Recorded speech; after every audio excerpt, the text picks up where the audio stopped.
Thank you.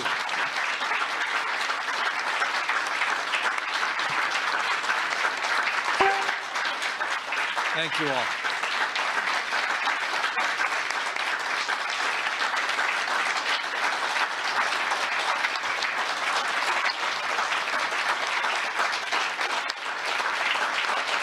Thank you all very much. Today is really about celebrating progress we've made in the cause for life, and also thanking the leaders that are gathered in this room and all of you that will be looking on live stream around the country for the way that you've stood. You've stood for life for the last 4 years, and I promise you, we will never stop fighting for the right to life.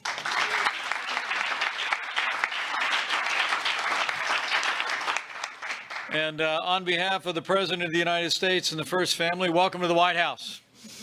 It's good to have you here on a blustery day, and good to be here with so many very special people. But as I begin, allow me to bring greetings, as you all have been very kind to me today. Let me bring greetings from a man who, from early on in this administration, and as a candidate, made it clear that he would stand up for the sanctity of human life. And allow me to give you the opportunity to thank the most pro-life president in American history. I bring greetings from President Donald Trump.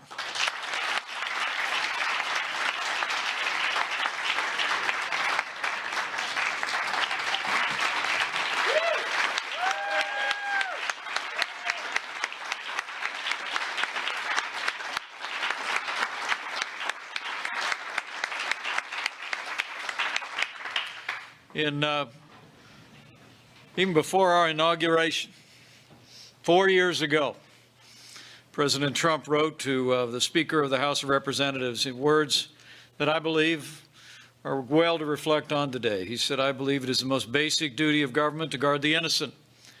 With that in mind, he made it clear. And he said, "I will veto any legislation that weakens current pro-life federal policies or encourages the destruction of innocent human life at any stage." And President Donald Trump has kept his word every single day.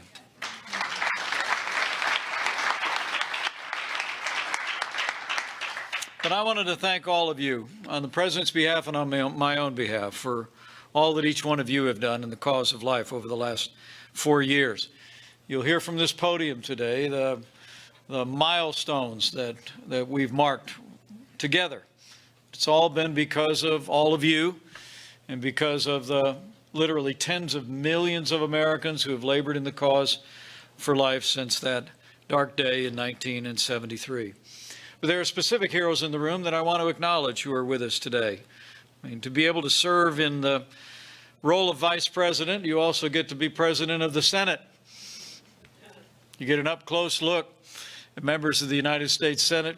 You see their values. When the cameras are off, you see their principles. And there are probably no two more stalwart conservatives in the United States Senate, no two greater champions for the right to life than Senator James Lankford and Senator Steve Daines. Would you join me in thanking the both of them for their great leadership for life? Gentlemen.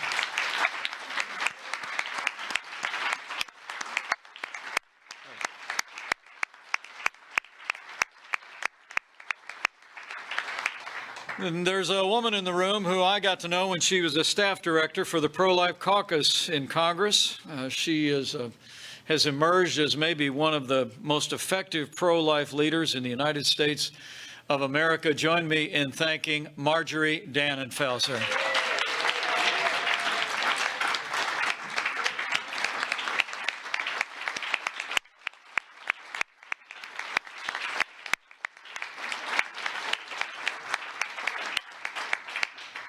And he did some time in the House of Representatives and in the United States Senate, and now he's emerged as one of the leading voices for life and liberty around the country, and he's never changed. Senator Jim DeMint, thank you so much for your strong stand for this movement all these many years. I think.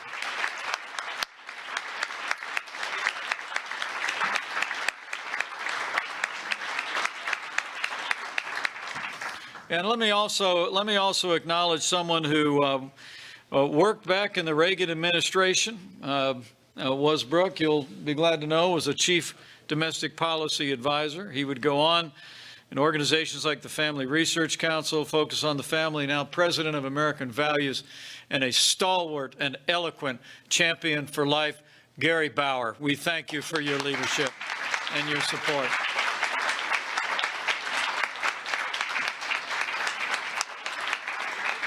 But we're joined today by members of more than 20 pro-life organizations who've supported President Trump and our administration in the cause for life all along the way. And so again, our thanks to the Susan B. Anthony list, to Students for Life, to March for Life Action, to Focus on the Family, to Concerned Women for America, the Family Research Council, and all of you who have organized and mobilized around America for the sanctity of life. Give yourselves a round of applause, would you please?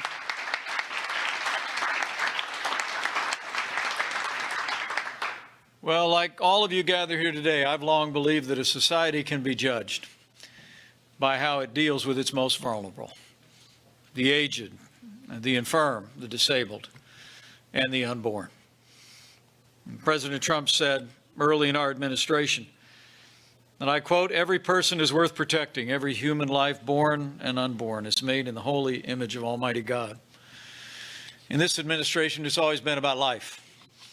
And that's been evident in the last year as our nation has passed through this challenging time of a global pandemic. When the President asked me to lead the White House Coronavirus Task Force, I'll never forget the day. He said, "Mike, I want you to step down. I want you to work with our outstanding health leadership all across this administration and across the country with one mission, and that was to save lives." We launched the greatest national mobilization since World War II. We reinvented testing. Some 200 million tests have been performed across America, some 2 million a day. We saw to the production and the distribution of literally billions of supplies of personal protective equipment, and all along the way, this president and this team were in a relentless drive to save lives. We created medicines in record speed, and as the world learned last week, we have come to the beginning of the end of the coronavirus pandemic, and people are already receiving the first safe and effective coronavirus vaccine all across America.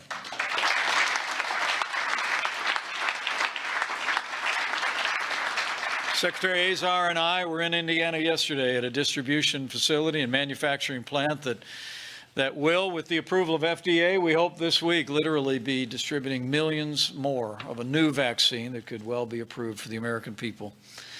I mention all of that today because it is just emblematic of an administration that has counted the lives of every one of our citizens precious and important. And that's animated our response to this pandemic, but it's animated the progress that we've made in this administration every step of the way in the cause for life. As Brooke just mentioned, when the president took office, one of the very first things he did was reinstate the Mexico City policy, ending government funding for promoting abortions around the world. And before long, we expanded it to more countries and more policies on the planet. And he gave me the great privilege in our very first month in office to be the first vice president in history to ever address the March for Life on the National Mall. And this last January, he did it himself. President Trump spoke to the March for Life.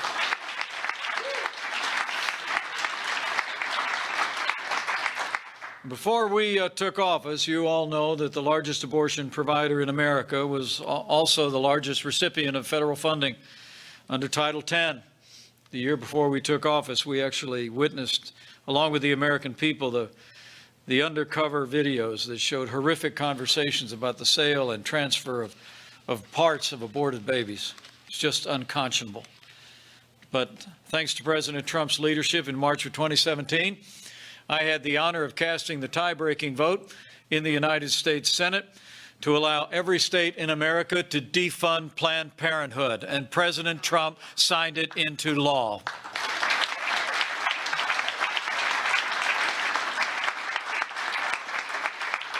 And putting that priority on the unborn just last summer, with the strong support of leaders in this room and the full support of our Secretary of Health and Human Services, President Trump ended fetal tissue research at the National Institutes for Health. We will always stand for the right to life and the dignity of the unborn.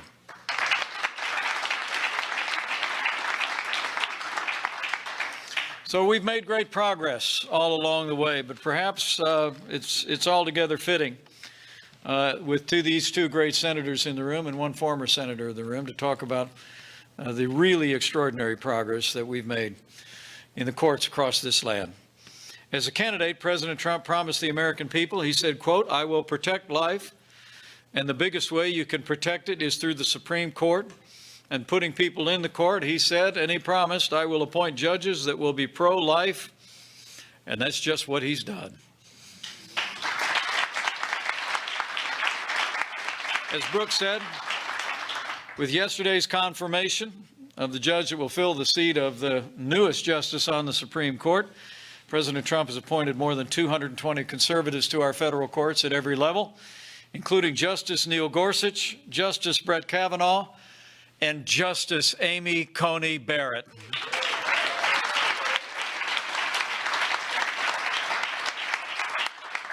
And I promise you, having had the opportunity to meet so many of these, not just the justices, but the judges, every one of these men and women are principled conservatives who will uphold all the God-given liberties enshrined in our founding documents and in our Bill of Rights.